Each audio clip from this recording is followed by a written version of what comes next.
खबरों के पीछे का सच, बिल्कुल सच सच। देखें विस्तृत और विशेष खबरें, गांव से लेकर शहरों तक, खेतों से खलिहानों तक, हर छोटी बड़ी खबरों का विश्लेषण खबरों के तह तक। राजनीति के गलियारों की खबरें केवल तह तक में।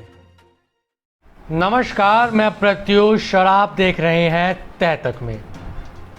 5-6 महीने तक लगे लॉकडाउन के बाद अब एक बार फिर से छुट्टियों की झड़ी वापस आने जा रही है, जहां एक लगातार दशहरा, दिवाली और फिर अगर आप बिहार में हैं तो छठ की लंबी छुट्टियों की फहरिस्त है। इसी फहरिस्त को देखते हुए रेलवे ने कर दिया है बड़ा ऐलान। रेलवे ने कहा है कि 100 नई ट्रेनों के समेत करीब 220 ट्रेनों का किया जाएगा परिचालन। पर्याप्त खबरों के अनुसार इन ट्रेनों में से मोस्टली ट्रेन्स नॉन एसी होंगी। प्रधानमंत्री मोदी ने यूनाइटेड नेशंस जनरल असेंबली को संबोधित करते हुए कहा कि चिंता ना करें, भारत की तरफ से कोरोना वैक्सीन के इलाके में जल्द ही आपको देखने को मिलेगी एक अच्छी खबर। इसी के साथ ही उन्होंने यूनाइटेड नेशंस में एक बार फिर से भारत की स्थायी मेंबरशिप की मांग की। उन्होंने कहा कि भारत आखिर कब तक परमानेंट सदस्यता के लिए इंतजार करे। भाजपा को लगा है बड़ा झटका। कृषि बिल पर मनमानी और जबरदस्ती को लेकर जहां पहले ही केंद्रीय मंत्री हरसिमरत कौर बादल इस्तीफा दे चुकी थी, तो वहीं अब अकाली दल ने भी एनडीए गठबंधन से अपने आप को अलग कर दिया है। इसी के साथ अब राज्यसभा के डिप्टी स्पीकर पर भी आरोप लग रहा है कि उन्होंने जबरदस्ती वॉइस वोट के आधार पर बिल्स को पास कराया, जबकि कई मेंबर्स अपने सीट पर खड़े होकर कर रहे थे डिवीजन की मांग। पूर्व रक्षा मंत्री जसवंत सिंह का हुआ निधन।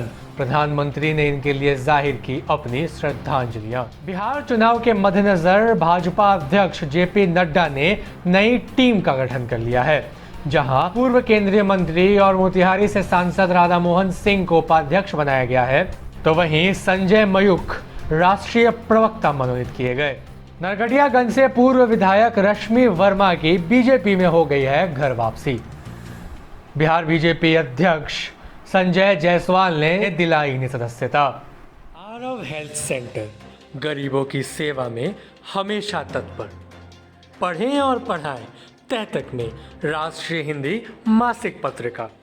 मोतिहारी प्रिंटिंग फ्लेक्स पूरे बिहार भर के फाइन क्वालिटी के flex printing, visiting card, ID card, calendar, bill अपने घर बैठे पाने के लिए ऊपर दिए गए नंबर पर तुरंत संपर्क करें।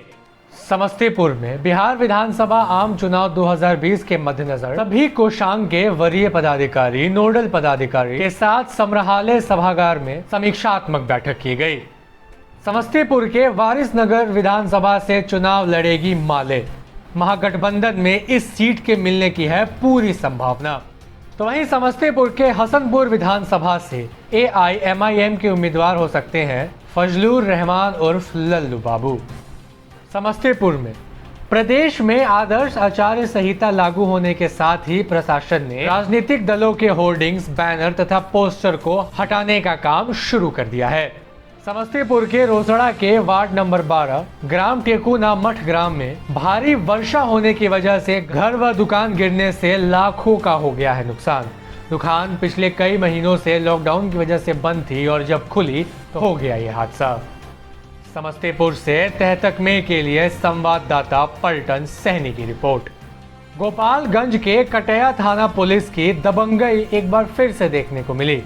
ट्रक चालक से रंगदाली ना मिलने पर की उसके साथ मारपीट और ट्रक का शीशा तक तोड़ दिया। तो वहीं गोपालगंज में ही आदर्श आचार संहिता का उल्लंघन करने के मामले पर करीब 8 लोगों पर दर्ज की गई FIR। CO विजय कुमार ने स्वयं दर्ज कराए हैं 4 FIR। तरैया के भटगाई और पचरौर पंचायत में मुखिया संगम बाबा ने साधा डोर टू डोर जनसंपर्क अभियान। कहा सरकार के वादे जनता तक कतई नहीं पहुंच रहे हैं। सरकार को जल जमाव से तुरंत ही ग्रामीणों को निजात दिलानी चाहिए। वहीं अब एक बार फिर नजर डाल लेते हैं भारत में कोरोना के कुल संक्रमितों के आंकड़ों पर।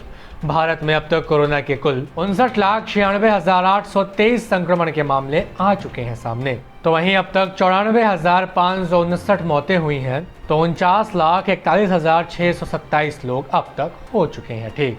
वहीं अगर बात करें बिहार की, तो बिहार में अब तक कोरोना के कुल 1,77,072 कोरोना संक्रमण के मामले आ चुके हैं सामने। तो वहीं अब तक 886 मौतें हो चुकी हैं, तो 1,63,432 लोग अब तक हो चुके हैं ठीक।